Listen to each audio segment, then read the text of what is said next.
Now here we've depicted a curve, part of the curve g of xy equals 0 presumably.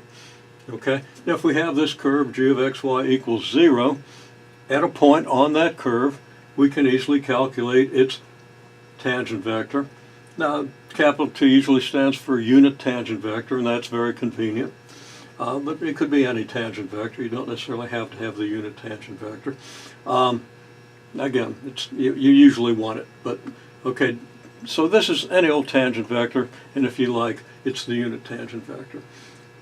And we have the gradient of g. Okay, well, the tangent vector is a direction of zero rate of change, as we see here, as we saw previously.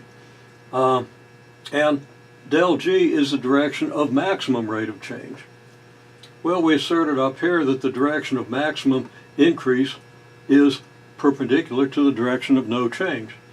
Unit tangent vector is in the direction of no change. This is in the direction of maximum increase. Because of those properties, these two vectors are perpendicular. You want to also understand it this way. Suppose that the gradient had a component, a non-zero component, along the line of the unit tangent vector, either in the direction of or in the direction opposite to the unit tangent. Well, the gradient is the direction of maximum rate of change. So that if it has a component in the direction of t, then there's a non-zero rate of change in the direction of t. Okay, whether the component is, in the direction of t or opposite the direction of t. If your gradient, your direction of maximum rate of change, has any component along the line of t, the line through this point of course, then at this point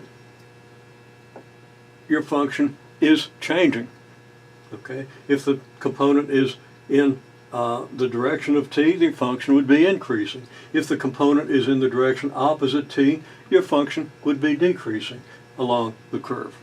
That's not the case, so we conclude that, and I've got this written wrong. I had to go back and redo a whole bunch of videos here because I used f instead of g, and that's really such a bad thing to do that I didn't have any way of redeeming it.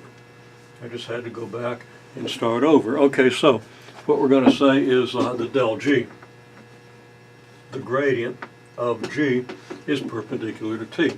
There's no f involved up to this point. Now there's going to be here in a minute, but we'll worry about that in the next video. So once more, del g is perpendicular to t. The gradient vector, the direction of maximum increase, is perpendicular to t, the direction of no change, at any given point.